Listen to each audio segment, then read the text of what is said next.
Bonjour Jacques Salomé. Vous nous avez parlé lors d'un premier entretien de l'importance de bien communiquer et d'utiliser des règles d'hygiène relationnelle, des outils pour être plus vivant. Alors aujourd'hui, le thème c'est l'urgence de dépolluer nos relations, puis en particulier de renoncer au système SAP. On aimerait savoir qu'est-ce qui pollue nos relations et qu'est-ce que vous appelez le système SAP? Le système SAP, c'est un sigle que j'ai formé à partir de la lettre S comme sourd, A comme aveugle, P comme pernicieux, deuxième P comme pervers et E comme énergétivore. Je reviendrai là-dessus. Donc j'ai découvert que toute formation en relations humaines, quelle que soit l'approche, moi j'ai développé la méthode ESPER, mais autour de moi, depuis de longues années, il y a d'autres chercheurs, d'autres psychologues, d'autres formateurs qui ont développé de nombreuses approches.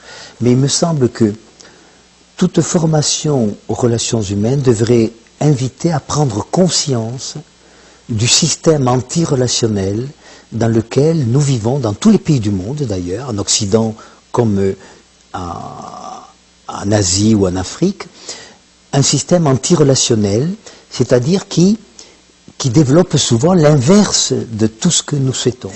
Il nous rend sourds à ce qui est important. Et on le reconnaît parce que c'est un système à base d'injonctions.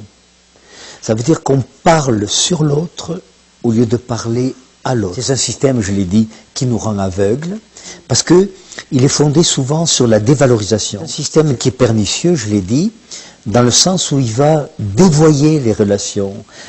On va dans cette direction, et 5 minutes après, on s'aperçoit qu'on est là, et aux antipodes de tout ce qu'on fait. C'est un système, je trouve, qui est pervers. Non pas que nous soyons pervers, mais nous proposons souvent des relations perverses, dans le sens où, par exemple, nous allons culpabiliser. La culpabilisation, c'est l'équivalent d'un cancer dans les relations humaines.